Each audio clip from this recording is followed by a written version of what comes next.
Hello and welcome to Basketball Talk Pro. Well, the basketball season or year is over. With the loss on Friday night, the playoffs are done, and now we're moving into what we do in the summer. AAU, Summer League, the preparation for the coming season. But it was a nice season this year, I thought, especially in the NBA and in college. The NCAA tournament was, for 2 years in a row, has been really good. A lot of good things there. And the finals, it was really the traditional NBA play, screen it ball and one-on-one, versus a team play with intense movement, very good team play, and very good defense. They're better at defense than you might think. People don't notice that. It's just like Jackson's Bulls and Lakers teams. Everybody saw what they could do offensively, and that was the top, the triangle, blah, blah, blah. But they were good defensive teams, and they had a good scheme, and they had a good, they had it well organized, and they worked at it. And so I was pleased with that. I want to bring one point up to you, because you're all going to face it. I don't care what you're doing, if you're playing AAU or 8th grade, middle school, college, or whatever. You're going to run into what happened to Cleveland. In my opinion, Cleveland had no drive. LeBron, who had willed them into the finals, all of a sudden didn't do it anymore. It's what I call a disease. It's an insidious disease because it's from within, and you don't even know, but you lost hope. You've lost the idea that you can succeed. You have doubt in yourself, about your team. And when that happens, you just can't get it done. I think that happened to Cleveland.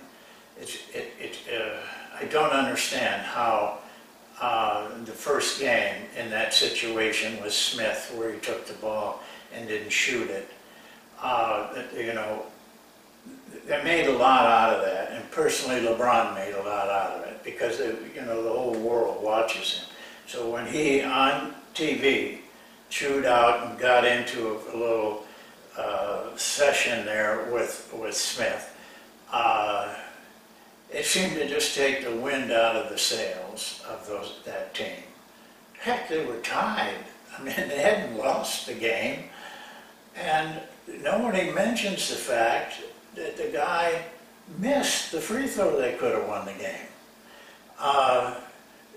They focused on this, and I think it upset the team, and it surprises me that professional players that are very experienced and mature would let that happen in the finals of the NBA.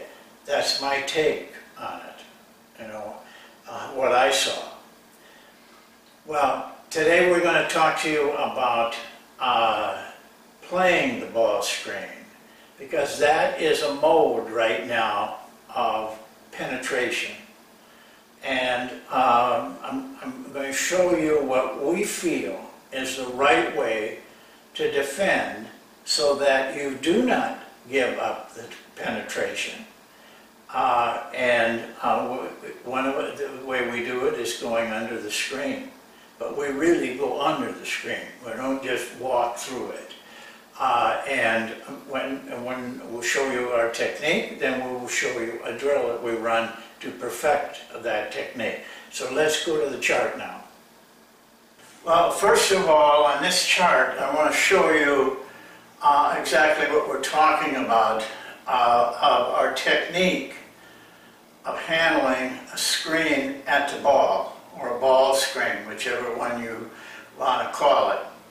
Our emphasis is on going under the screen, but we also allow going over the screen, and we'll explain this to you as we go along.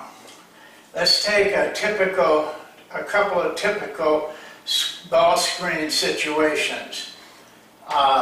This is a higher and a screen in the middle of the floor, which is probably the most prevalent type of screen now, except that they're moving more and more into handbag type screens, which we'll talk about.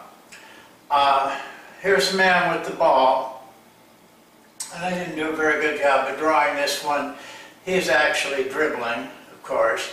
5 comes up and sets a screen. He could set it anywhere. We don't care. We handle it the same way. The defensive man on the screener stays up with him, with the screener, and fairly tight. Not real tight, but fairly tight. He doesn't just let him go. He's guarding him. Now, as the screener, the driver, comes off that screen, what we want is this man to play him just like he was playing anybody who starts to drive in that direction. But when he comes to the screen, we want him to go under the screener's man, loosens up, not way back, but just loosens up, allows him to have a path through there. Then he picks up the man, the screener's man comes up and takes care of the screener, whether he pops or drives or whatever. Now that's the ideal way of keeping from having drives off of the screen. Your attitude has to be that you're more afraid of the drive than you are of the shot. We showed you, and I could take hundreds of screening situations. They very seldom shoot off of this, and they very seldom make them. We overemphasize the threat of that shot. The threat is, what's happening now is they try to go over every screen, they get caught, and this guy's got the drive. That is the threat. Yes, you're going to have some nights where a guy hits 2 or 3 threes against you, but you're going to probably have that anyway. So that isn't the fault of the mechanism or the technique. It's just that some shooters can do that. Some defenders can't defend that very well. Here's the secret to it. This guy has got to put in his mind, I'm going to get through this screen. So many people, defensive players, give up on this, and they try to go slow through there. You've got to shoot through there. If you would look and find a film of South Carolina in the NCAA tournament in 1917, they could do this as well as anybody I've seen. They were phenomenal. They got through that screen every time. This guy'd be coming off that dribble, and there'd be a defensive man right here. They did a good job of loosening up and coming right back. They were a picture, and they were a good defensive team because of it, because the opponent's screen at the ball situation was just taken out.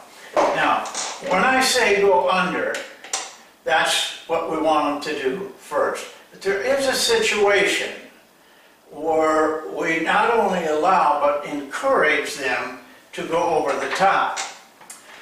Let's say now this screen situation is on the side, which it can be. And with the handoffs now, it is on the side a lot more. Guy gets the ball, has the ball, the screen comes, screener's man stays with him.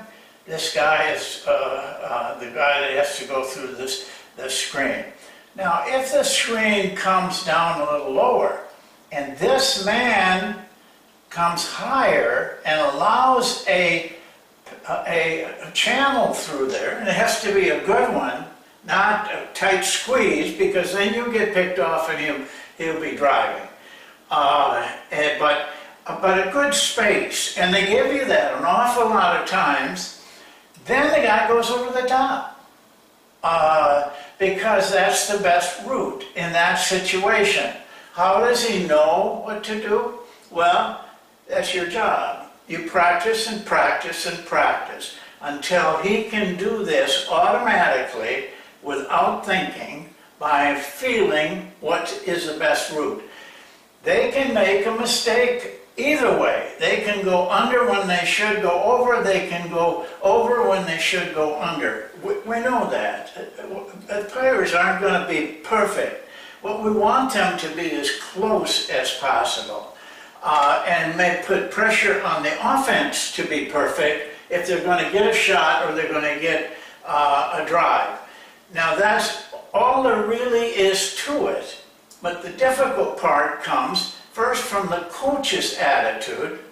He's afraid of this shot. That's one of them.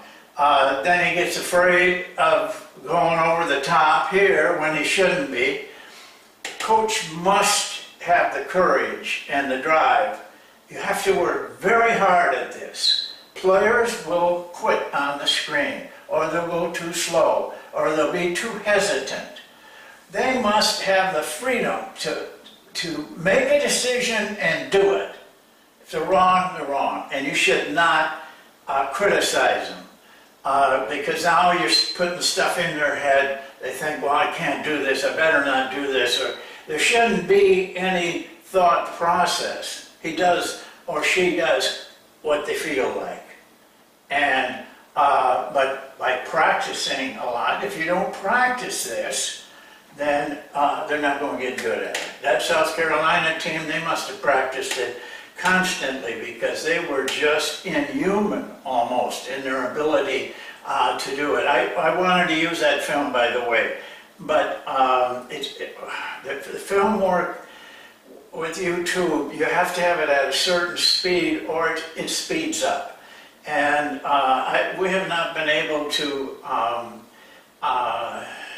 correct that yet, but we're working on it.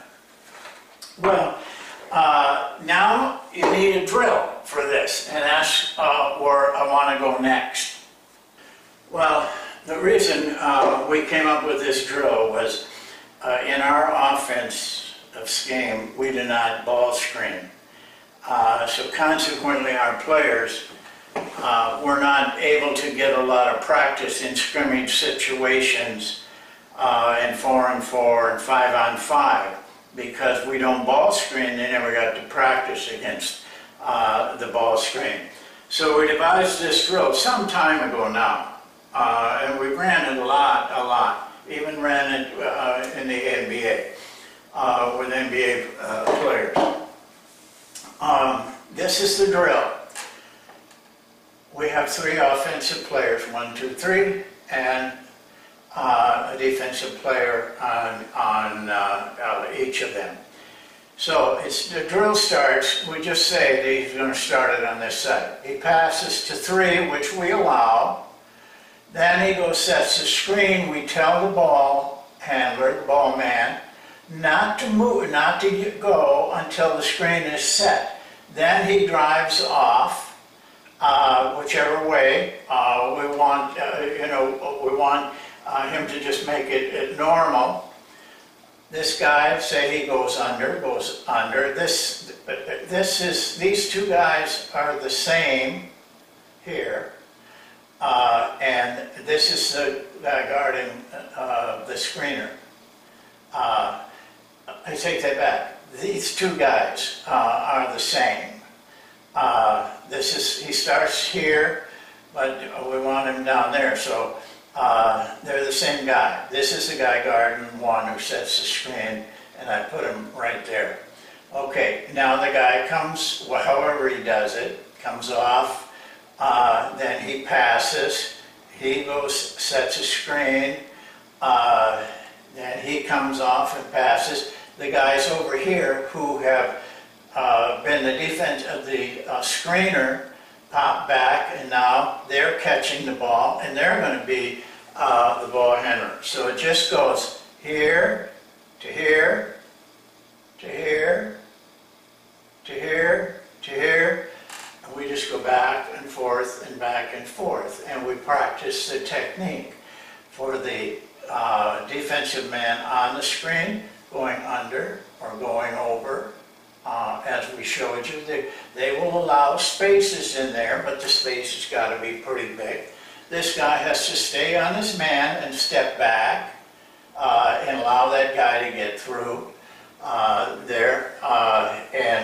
And then if they decide to use a hand back, they can do that. They could come, instead of passing, they can dribble over. This guy can come, get a hand back, dribble over, pass, or hand back there. So you're practicing the situations that you see in a game. Now when we start this drill, I tell them I'll stop the drill, but they're not allowed to shoot or pass or do anything but this. Okay? Back and forth, back and forth. Sometimes I can let them go. They can get 8 to 10 situations here, just going back and forth in that turn. Then we stop them. We put defense on offense, offense on defense. When they have had a complete term, both of them have played offense, both played defense, then we bring in 6 new players. If you don't have 6 players, somebody's got to go twice. You even that out. Stay with this. Don't hurry it. Now, when you got experienced players like NBA guys, they'll catch on to this very quickly. You know, it'll take very little time before they're ready to go. But with less experienced players and less skilled players, this can take a long time before they get good at it, good enough to make any kind of moves. Our next phase on this is we allow the offensive team to shoot or drive off the screen, just off the screen. Now you'll get the feel of what happens if this guy gives you a lot of room and gets deep over here, and you decide to go under. You're going to have a hard time getting to him.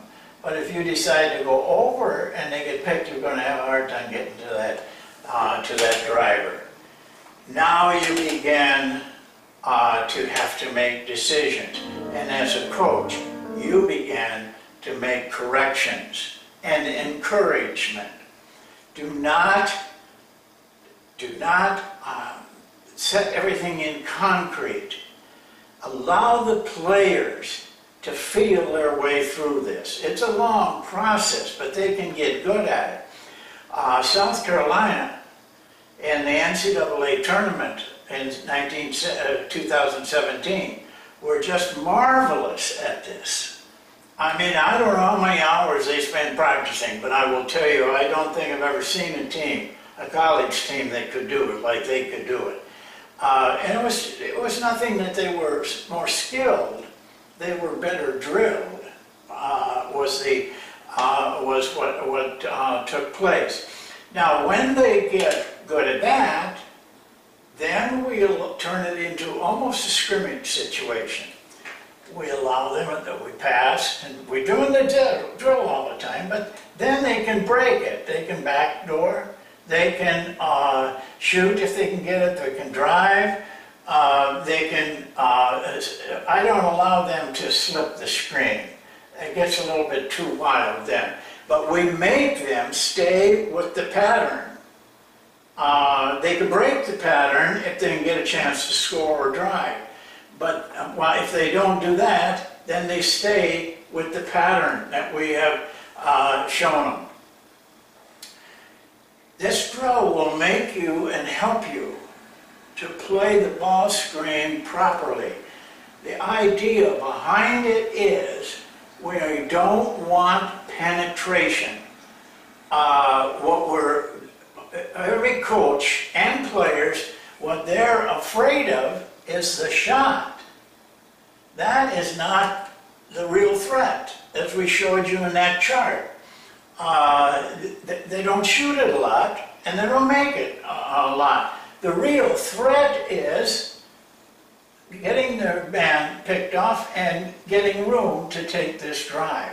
Now, all kinds of things happen. If you watched Golden State in that finals, they'd start driving down the middle, pass out for a three, that guy take a drive, pass to another guy for a little jump shot, or a lot of times for a layup.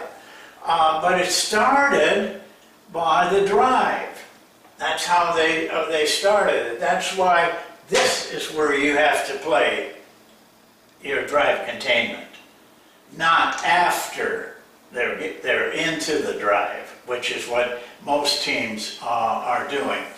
So it's up to you coaches to come to this part of it. Most people, when they're doing the screening situations and the one-on-one situations, do not have the correct drive. They're not. The good defensive players are challenged. They're defiant in their ability to mentally stop any drives or any shots and get through things.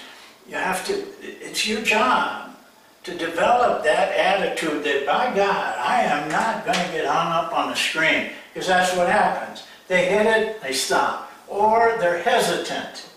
They're not quite sure what they should do, so they just kind of half-step it through here, and it's too late. They've got to be very sure, and that's your job too, that they're going to do something, whether they go over the top or go behind, but they're going to do it hard, and they're going to do it to be effective. That's your job. And if you take it casually, that's what you're going to have. There's a lot of casual play right now in the NBA because they're not really trying to stop drives. They're not really trying to control the screening situation, but they'll get better because now teams are using it and they're using drives. So they better get better, or they're just going to, they're going to wilt somewhere along the line.